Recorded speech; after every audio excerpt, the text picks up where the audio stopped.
My bedroom was upstairs. I had a good view from my window to see the new neighbours move in next door early in the morning. There was a man and woman carrying boxes into the house. They must have been a couple.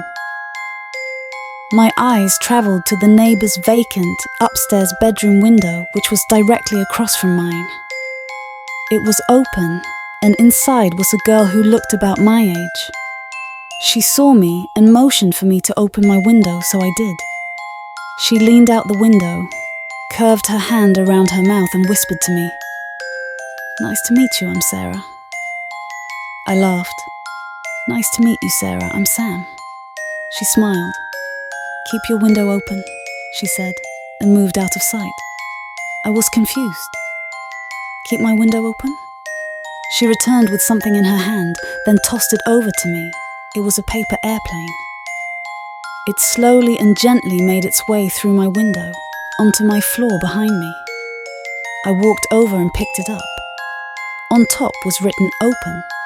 I opened it, and there was a message, "Hey Sam, I'll come over tonight and introduce myself." I thought it was a bit strange and wrote back, "Come over tonight? What do you mean?" I turned around to toss it back, but she wasn't there. The window was still open, so I tossed it in anyway, thinking she'll reply sooner or later. It was late into the evening, and still no reply from Sarah. My mom invited the new neighbours over for dinner. I figured this is what Sarah meant by coming over tonight. "Honey, come down for dinner," my mom shouted. I went downstairs into the dining room to sit at the table, but I didn't see Sarah, just her parents. I couldn't help but ask, "Where's Sarah?" The man and woman stared at me as if I said something out of place. "Excuse me," the man said.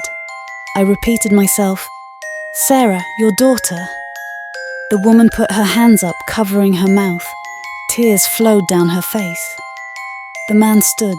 "Our daughter died a year ago in an accident. I don't know what you're up to, but that's enough." They both left the house immediately. Mum glared at me. "Why would you do that, son? Just go to your room." A flurry of confusion was spinning in my head. I couldn't speak. I made my way back to my room, turned on my light and lay on my bed. Then a paper airplane flew through my window, elegantly landing on my floor. I picked it up and looked out my window. Sarah was standing in the darkness of her room. My heart was pounding. She moved closer until the moonlight hid her face, her eyes dark and skin grey. I looked down to read the message. "Behind you." My lights flickered off. The floorboards behind me squeaked, a dark whisper into my ear. "Sam."